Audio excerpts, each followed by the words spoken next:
শীত তো চলেই এসেছে, আর আমরা মায়েরা চিন্তিত থাকি যে বাচ্চাদের এই না ঠান্ডা লেগে যায়, এই না সর্দি লেগে যায়।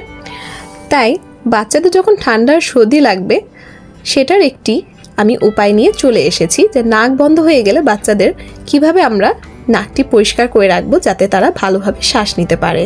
তো চলুন পুরো ভিডিওটি দেখে আসি। আসসালামু আলাইকুম সবাইকে, আমি বাংলাদেশি ব্লগার সুরাইয়া বলছি। যেখান থেকে আমার ভিডিওটি দেখছেন আশা করছি সবাই সুস্থ আছেন, ভালো আছেন। আমি আজকে দুটি ড্রপ নিয়ে এসেছি, বা নাসাল ড্রপ যেটিকে বলে বাচ্চাদের, বা সোডিয়াম ক্লোরাইড বিপি 0.9% এই টাইপেরও বলে অনেক সময়। তো যাই হোক, এটি হচ্ছে নরসল ব্র্যান্ড, মানে এটি হচ্ছে ব্র্যান্ডটি হচ্ছে নরসল না, এটি হচ্ছে নরসল ড্রপ। এটি হচ্ছে ওএসএল ফার্মার, আর এটি হচ্ছে সোলো ড্রপ। এটি হচ্ছে স্কোয়ার ফার্মার একটি প্রোডাক্ট। তো দুটি হচ্ছে সেম কাজই করে, বা সেমই, জাস্ট নাম দুইটা আলাদা বা কোম্পানি আলাদা। তো এখন আপনারা চাইলে এটা বাচ্চাদের ব্যবহার করে দেখতে পারেন। হালকা কটন বাটে নিয়ে, বা এটা ডাইরেক্টও আপনারা দিতে পারবেন এক ফোঁটা করে, ছোট বাচ্চা থাকলে তাহলে দুই নাকে 3 থেকে 4 বার সারাদিনে দিতে পারবেন। আর যদি বাচ্চা বড় হয় বা 2 বছরের কাছাকাছি হয়ে থাকে তাহলে 2 ফোঁটা করে দিবেন।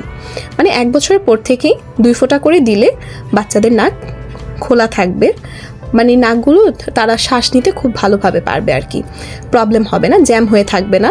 কারণ বাচ্চারা তো বলতে পারে না যে তাদের নাকটা বন্ধ বা শ্বাস নিতে পারছে না, কষ্ট হচ্ছে। তো আমরা মায়েরা যতটুকু বুঝি, তো সেখান থেকে বলছি। এটা আমি ব্যবহার করেছি, দেখতেই পাচ্ছেন যেটা প্রায় শেষের পথে। আর এটাও আমি ব্যবহার করেছি, এখন আপাতত ব্যবহার করছি না। এটি হচ্ছে আমি নেবুলাইজ যখন করি আমার বেবিকে, বেশি ঠান্ডা লেগে গেলে তখন আমি এটা ইউজ করি, বা এটা ইউজ করি, দুইটাই ইউজ করি। এটি হচ্ছে সাইজে একটু ছোট, তো দামিও একটু কম। এটি হচ্ছে 23 টাকা নিয়ে থাকে। আর এটি হচ্ছে একটু সাইজে বড়, এটি হচ্ছে 30 টাকা। তো আপনারা এটা ট্রাই করে দেখতে পারেন। নরসল বা সোলো দুটো একই কাজ করবে, তা আপনার চাইলে যে কোনো একটি ব্যবহার করে দেখতে পারেন, ভালো রেজাল্ট পাবেন ইনশাল্লাহ।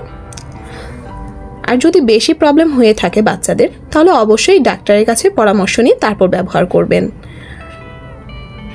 এটি মূলত নাক বাচ্চাদের পরিষ্কার করার জন্যই কাজ করে থাকে, এটাতে কোনো সাইড এফেক্ট হয় না আল্লাহর রহমতে। যদিও আপনাদের বাচ্চাদের ইউজ করার আগে ডাক্তারের পরামর্শ নেওয়াটাই ভালো হবে, কিন্তু এটা নাক যদি পরিষ্কার করা থাকে বাচ্চাদের তাহলে ইউজ করে দেখতে পারেন। আমার ভিডিওটি ভালো লেগে থাকে অবশ্যই আমার চ্যানেলটি সাবস্ক্রাইব করে দিবেন এবং আমার পাশে অলওয়েজ থাকবেন। Thank you for watching.